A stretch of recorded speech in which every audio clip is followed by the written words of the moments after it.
Praise the lord. ప్రభు పేరిట మరొక దినంలోకి మీకు అందరికీ వందనాలు. ఈ దినం పరిశుద్ధాత్మ దేవుడు మన కొరకు ఏర్పాటు చేసుకున్న వాక్య భాగము యోహాను సువార్త 14వ అధ్యాయము 16-31 వచనాలు. మీరు నన్ను ప్రేమించిన ఎడల నా ఆజ్ఞలను గైకొందురు. నేను తండ్రిని వేడుకొందును, మీ వద్ద ఎల్లప్పుడూ ఉండుటకై ఆయన వేరొక ఆదరణకర్తను, అనగా సత్యస్వరూపి యొక్క ఆత్మను మీకు అనుగ్రహించును.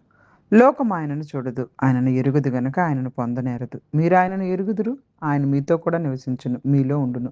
మిమ్మల్ని అనాథలుగా విడవను, మీ వద్దకు వత్తును. కొంతకాలమైన తర్వాత లోకం నన్ను మరి ఎన్నడూ చూడదు, అయితే మీరు నన్ను చూతురు. నేను జీవించుచున్నాను గనుక మీరును జీవింతురు. నేను నా తండ్రి యొద్దను, మీరు నా యందును, నేను మీ యందును ఉన్నామని ఆ దినమున మీరు ఎరుగుదురు. నా ఆజ్ఞలను అంగీకరించి వాటిని గైకొనువాడే నన్ను ప్రేమించువాడు.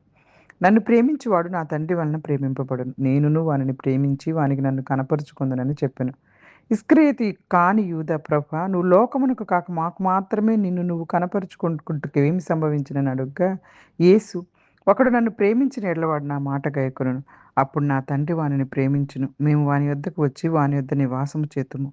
నన్ను ప్రేమింపని వాడు నా మాటలు గైకొనడు. మీరు వినుచున్న మాట నా మాట కాదు, నన్ను పంపిన తండ్రిదే. నేను మీ యొద్ద ఉండగానే ఈ మాటలు మీతో చెప్పి తిని, ఆదరణకర్త అనగా తండ్రి నా నామమును పంపబో పరిశుద్ధాత్మ సమస్తమును మీకు బోధించి నేను మీతో చెప్పిన సంగతులన్నింటినీ మీకు జ్ఞాపకం చేయును. శాంతి మీకు అనుగ్రహించి వెళ్ళుచున్నాను, నా శాంతినే మీకు అనుగ్రహించుచున్నాను. లోకం ఇచ్చినట్లుగా నేను మీకు అనుగ్రహించట్లేదు. మీ హృదయంలో కలవరపడనీయకుడి, వెరవనీయకుడి. నేను వెళ్ళి మీ వద్ద వచ్చేదనని మీతో చెప్పిన మాట మీరు వింటిరి కదా. తండ్రి నాకంటే గొప్పవాడు గనుక మీరు నన్ను ప్రేమించిన ఎడల నేను తండ్రి వద్దకు వెళ్ళుచున్నానని మీరు సంతోషిత్తురు. ఈ సంగతి సంభవించినప్పుడు మీరు నమ్మవలనని అది సంభవింపక ముందే మీతో చెప్పుచున్నాను. ఇకను మీతో విస్తరించి మాట్లాడను. ఈ లోకాధికారి వచ్చుచున్నాడు, నాతో వానికి సంబంధం ఏమీ లేదు. అయినను నేను తండ్రిని ప్రేమించుచున్నానని లోకం తెలుసుకున్నట్లు తండ్రి నాకు ఆజ్ఞాపించింది నెరవేర్చుటకు నేను ఇలాగ చేయుచున్నాను. లేండి, ఇక్కడ నుండి వెళ్ళుదుము. హల్లెలూయా, హల్లెలూయా. పరిశుద్ధ ఆత్మదేవుడు ఈరోజు ఈ వాక్య భాగాల ద్వారా మనతో మాట్లాడడానికి ఇష్టపడుతూ ఉన్నారు. యోహాను సువార్తలో ఇక్కడ యేసుక్రీస్తు ప్రభువారు శిష్యులను బలపరుస్తూ, ఇదిగో నేను ఇంకా పరిశుద్ధ ఆత్మను గురించి, దేవునితో ఉన్న సంబంధం గురించి, నిజమైన సమాధానం గురించి, త్వరలో జరగబోయే యేసుక్రీస్తు ప్రభువారి యొక్క మరణ పునరుద్ధానాల గురించి బోధిస్తూ ఉన్నారు. ఈ భాగం విశ్వాసులకు గొప్ప ఆదరణ, ధైర్యాన్ని ఇస్తుంది. నేను తండ్రిని వేడుకుంటాను, ఆయన మరి ఒక ఆదరణకర్తను మీకు అనుగ్రహిస్తారు అని చెప్తున్నారు. మరి ఒక ఆదరణకర్త అంటే పరిశుద్ధాత్ముడు. పరిశుద్ధాత్మ చేసే కార్యాలు.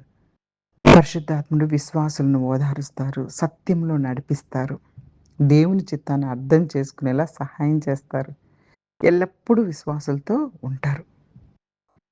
ప్రపంచానికి పరిశుద్ధాత్మ అంటే అర్థం కాదు. పరిశుద్ధాత్మను గుర్తించలేదు ఈ లోకం. ఎందుకంటే యేసుక్రీస్తు ప్రభువాన్ని అంగీకరించలేదు కాబట్టి ఈ లోకము ఆ పరిశుద్ధాత్మను కూడా గుర్తించలేదు. కానీ యేసుక్రీస్తు ప్రభువాన్ని విశ్వసించే వారిలో పరిశుద్ధాత్మ నివాసం చేస్తారు.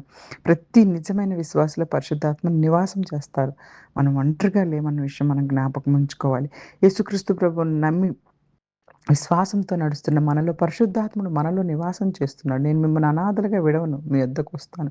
యేసుక్రీస్తు ప్రభువారు శిష్యుల్ని విడిచిపెడుతున్నట్టు కనిపించినా వారిని ఎప్పటికీ ఒంటరిగా వదలలేదు. ఎందుకంటే పరిశుద్ధాత్మ ద్వారా ఆయన వారి మధ్యనే ఉంటున్నారన్న విషయాన్ని మరలా వారికి జ్ఞాపకం చేస్తున్నారు. ఎన్ని కష్టాలు వచ్చినా యేసుక్రీస్తు ప్రభువారు పరిశుద్ధాత్ముడు మనతో ఉంటారన్నది మనకి గొప్ప ధైర్యాన్ని ఇస్తుంది. మనతో ఉంటున్నారు కూడా. అది మనం జ్ఞాపకం ఉంచుకోవాలి. అలాగే యేసుక్రీస్తు ప్రభువారు తన పునరుత్థానాన్ని సూచిస్తూ నేను జీవించుచున్నాను గనుక మీరు కూడా జీవించుదురు అన్నారు. యేసుక్రీస్తు ప్రభువారు నిత్య జీవం ఉంది ఆయనలో. ఆయన ఎప్పుడు నిత్యము జీవించే ఉంటారు కాబట్టి మన విశ్వాసులకు కూడా నిత్య జీవం ఉందని నమ్మాలి. యేసుక్రీస్తు ప్రభువారు పునరుత్థానం మన ఆశకు, నిరీక్షణకు ఒక పునాది. క్రీస్తు ప్రభువారితో మన సంబంధము జీవమైనది. నా ఆజ్ఞలను గైకొని వాటిని గైకొనివాడు నన్ను ప్రేమించువాడు. యేసుక్రీస్తు ప్రభువారిని ప్రేమించడము అంటే ఏదో ప్రేమించాము అంటే ఊరికనే కూర్చొని ప్రభువుని ప్రేమిస్తున్నానని చెప్పడం కాదు గానీ, ఆయన మాటలకు విధేయత చూపించటమే, ఆయన ఆజ్ఞలను గైకొనటమే ప్రేమించటం అంటే. కాబట్టి ప్రేమకు నిజమైన గుర్తు ఏంటి అంటే విధేయత. విధేయత చూపించటమే ప్రేమకు నిజమైనటువంటి గుర్తు. ఇస్కరియోతు యూదా అడుగుతున్నానంట, ప్రభువా, మాకు మాత్రమే ఎందుకు ప్రత్యక్షమవుతున్నావు? ఇస్కరియోతు కాని యూదా ఇక్కడ. అంటే యేసుక్రీస్తు ప్రభువారు చెప్తూ ఉన్నారు, తనను ప్రేమించే వారికి ఆయన వాక్యాన్ని గైకుంటారని, తండ్రి, కుమారుడు అలాంటి వారితో నివాసం చేస్తారు అని చెప్పేసేసి స్పష్టంగా ఇక్కడ తెలియపరుస్తున్నారనమాట. ఇస్కరేతు కాని యూదా, ప్రభువా నువ్వు లోకమును కాక మాకు మాత్రమే ఎందుకు నిన్ను నువ్వు కనపరుచుకుంటకేమి సంభవించును అని అడుగుతున్నారు. అప్పుడు యేసుక్రీస్తు ప్రభువారు నన్ను ప్రేమించిన యెడల నా మాట గైకుంటారు. అప్పుడు నా తండ్రి వానిని ప్రేమిస్తారు. అప్పుడు మేము వాని యొద్దకొచ్చి నివాసం చేస్తాం. అంటే దేవునితో సన్నిహిత సంబంధం విధేయత ద్వారా బలపడుతుంది. అలాంటి వారితో తండ్రి, కుమారుడు నివాసం చేస్తారు. వాక్యాన్ని నిర్లక్ష్యం చేయటం వల్ల దేవుని ప్రేమను నిరాకరించటం వంటిది. ఇంకా మనం చూసుకోగలిగితే, నేను మీ యొద్దుండగానే ఈ మాటలు మీతో చెప్పి తిని, ఆదరణకర్త అనగా తండ్రి నా నామమున పంపబో పరిశుద్ధాత్మ సమస్తాన్ని మీకు బోధించి, నేను మీతో చెప్పిన సంగతులు మీకు జ్ఞాపకం చేస్తా. పరిశుద్ధాత్ముడు సమస్తాన్ని జ్ఞాపకం చేస్తున్నారు. ఇప్పుడు మనకు కూడా చూడండి, మనకి అపోస్తలు అందరికీ కూడా నమ్మిన ప్రతి విశ్వాసికి ఈ విషయాలన్నీ కూడా ఎలా అర్థమవుతున్నాయి? పరిశుద్ధాత్ముడు ఇప్పుడు మనలో ఉండి నడిపిస్తున్నారు కాబట్టే మనకు అర్థమవుతున్నాయి. మనకి ఆ జ్ఞానము పరిశుద్ధాత్ముడే నడిపిస్తూ ఉన్నారు. ఆయన బోధిస్తున్నారు. సత్యాన్ని అర్థం చేసుకునే జ్ఞానాన్ని ఇస్తున్నారు. దేవుని వాక్యాన్ని జ్ఞాపకం చేస్తూ ఉన్నారు. మనము నీరసంగా, బలహీనులుగా ఉన్నప్పుడు మనల్ని బలపరచడానికి వాక్యాన్ని పరిశుద్ధాత్ముడే మనలో జ్ఞాపకం చేసి బలపరుస్తున్నాడు. ఇదే కారణంగా అపోస్తలులు యేసుక్రీస్తు ప్రభువారి బోధనలు విశ్వసనీయంగా ప్రకటించగలిగారు లోకానికి. ప్రభువారు చనిపోయి తిరిగి లేచి పునరుద్ధానుడై వెళ్ళిపోయిన తర్వాత కూడా అపోస్తలులకు ఆ ధైర్యము, ఆ యొక్క విషయాలు లేకుంటే ప్రభు యొక్క బోధలు అన్నీ ఎలాగా వచ్చు అవన్నీ కూడాను పరిశుద్ధాత్ముడు వారి చేత నడిపించారు. బైబిల్ చదివేటప్పుడు పరిశుద్ధాత్మ సహాయం కోసం ప్రార్థించుకోవాలి మనం కూడా. సమాధానాన్నే మీకు విడిచిపెట్టుచున్నాను. లోకం ఇచ్చినట్టు నేను మీకివ్వను. అంటే యేసుక్రీస్తు ప్రభువారిచ్చే సమాధానం పరిస్థితులపై ఆధారపడదు. దేవునిపై విశ్వాసం వల్లే కలుగుతుంది. భయాన్ని మనం జయించగలుగుతాం. ప్రపంచం ఇవ్వలేని నిజమైన శాంతి యేసుక్రీస్తు ప్రభువారు మాత్రములో లభిస్తుంది.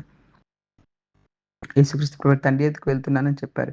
శిష్యులు దుఃఖించకుండా సంతోషించాలి. ఎందుకంటే ఆయన తండ్రి మహిమలోకే వెళ్తున్నారు కాబట్టి, సంఘటనలు జరిగినప్పుడు వారి విశ్వాసం బలపడాలని ముందుగా చెప్తున్నారనమాట. దేవుని ప్రణాళిక మనం పూర్తిగా అర్థం కాకపోయినా అది ఎల్లప్పుడూ మంచిదని మనం నమ్మితే అది మనకు ధైర్యాన్నిస్తుంది. ఈ లోకాధిపతి వచ్చుచున్నాడు. నా యందు అతనికి ఏ అధికారము లేదు. లోకాధిపతి అంటే సాతాను. యేసుక్రీస్తు ప్రభువారు ఇక్కడ వాళ్ళకి చెప్పదలుచుకుందేంటంటే, సాతాను తననెప్పటికీ ఓడించలేడు. యేసుక్రీస్తు ప్రభువారు పాపరహితుడు. శిలువ మరణం సాతాను విజయం కాదు. అది దేవుని రక్షణ ప్రణాళికలో భాగం. క్రీస్తు ప్రభువారు సాతానుపై సంపూర్ణ విజయాన్ని శిలువ మరణం ద్వారా సాధించారు. తండ్రి నాకు ఆజ్ఞాపించిన ప్రకారమే నేను మీకు చేయుచున్నాను. యేసుక్రీస్తు ప్రభువారు తన తండ్రికి సంపూర్ణ విధేయతను చూపించారు.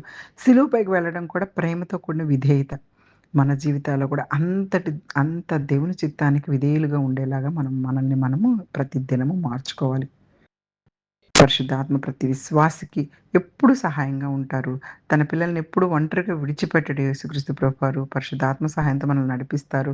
ఆయన పునరుద్ధానమే మన నిత్య జీవానికి హామీ. యేసుక్రీస్తు ప్రభువారిని ప్రేమించడం అంటే ఆయన ఆజ్ఞలను పాటించడం అన్న విషయాలన్నీ కూడా ఈ వాక్య భాగం ద్వారా దేవుడు మనకు నేర్పిస్తూ ఉన్నారు. పరిశుద్ధాత్మ దేవుని వాక్యాన్ని అర్థం చేసుకునేలా బోధిస్తారు. యేసుక్రీస్తు ప్రభువారు ఇచ్చే సమాధానమే లోకానికి. లోక సమాధానాలు భిన్నమైనవివి. సాతానుకి క్రీస్తుపై అస్సలు అధికారం లేదు. క్రీస్తు ప్రభువారే విజేత. యేసుక్రీస్తు ప్రభువారు తండ్రికి చూపిన విధేయత మనకు అందరికీ ఆదర్శం. భయము లేదా ఆందోళనలొచ్చినప్పుడు ఇక్కడ యోహాను సువార్త 14 అధ్యాయంలో 27వ వచనంలో కూడా మనం చక్కని వచనం, శాంతి మీకు అనుగ్రహించి వెళుచున్నాను. నా శాంతిని మీకు అనుగ్రహించుచున్నాను.